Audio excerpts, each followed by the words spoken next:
let's start with Iran. The bottom line is it helps President Trump when he makes the case for the actions in Iran. Now, we polled on Friday, so obviously before the news of this weekend's heroic rescue of some downed pilots, but it was after the president gave his speech. First thing we found was that support for the action in Iran was back up to 39%. Not really that big a deal. It's where it's been almost from the beginning, but it had fallen as low as 35% just before the president's speech. So he made up some lost ground. However, we tested the message that the president delivered last week that temporarily high gas prices are a small price to pay for world safety and peace. 46% of voters agreed with that, only 39% disagreed. You got to put that in context. That 46% who agree with that trade-off is up 7 points over the baseline of support for his action. The number who disagree is down by double digits from those who oppose the war. This is a case that people understand. It's a good case to make if, in fact, the fighting ends and gas prices begin to come down. The president can say, you know, we talked about this. Here's what happened. Now we're back on the path to normalcy. So making his case is important. Another measure of this is that we asked people whether it was better to keep fighting until the regime is eliminated or if we should just stop fighting right now and get to peace as fast as possible. By a 43 to 36 margin, voters say it's more important to keep on fighting until the regime is destroyed. So these numbers indicate, again, that the president, if he makes his case, can build some level of support. And perhaps even more important, after a successful conclusion, he'll be able to show people why this helped our nation, why it was better off. One other point that would be really helpful for Republicans to highlight, to bring up in other ways, is that there's support for our actions from other Gulf nations. Only 35% of voters are aware of that. When they are made aware of it, support for the action in Iran increases. So, we may be hearing a lot of news about what's going on with some of our NATO allies, but we're not hearing a lot about the Gulf nations. In addition to making the case about temporary high prices for oil or a small price to pay, in addition to talking about the importance of eliminating Iran as a terror threat, the president should be adding comments about the support that we have from other Gulf nations.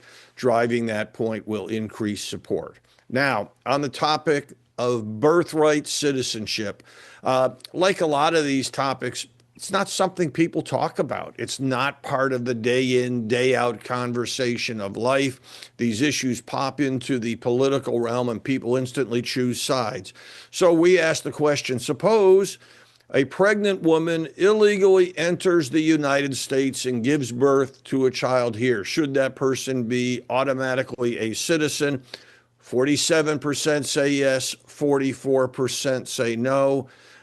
Not surprisingly, huge divide between the parties on this. 2/3 of Democrats say yes, 70% of Republicans say no.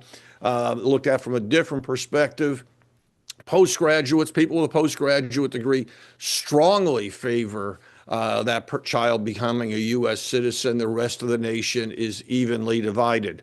We asked about a different dynamic. Suppose a woman enters the country illegally and lives here for a year or so and has a child with a man who is also an illegal immigrant. Well, on that one, only 45% say the child should be a citizen. 46% disagree. Look, there's so much more to this issue than some of the constitutional arguments that we've gotten into. So we asked about a proposal that seems to reflect kind of core attitudes about this topic. And we said, would you favor or oppose a proposal that a child born to legal residents is automatically a U.S. citizen and a child born to illegal immigrants is not?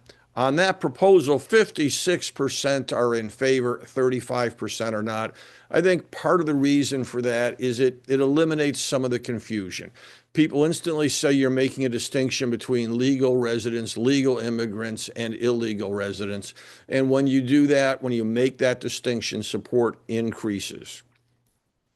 Finally, I'm excited and honored to announce that the Napolitan Institute will be presenting a Declaration of American Ideals for the 21st century.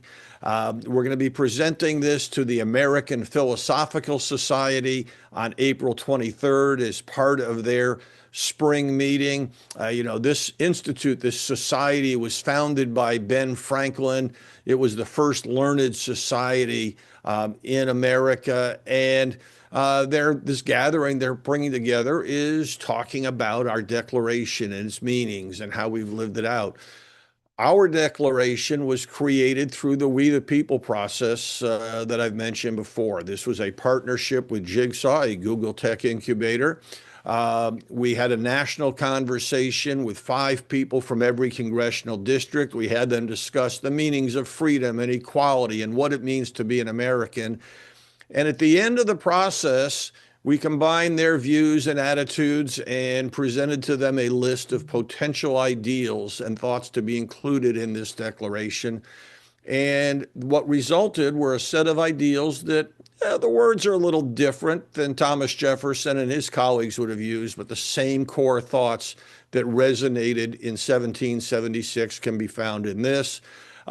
We only included an ideal in our list if it was approved by 2/3 of the congressional districts in the process. And it was exciting to see just how much common ground there is in America today. So on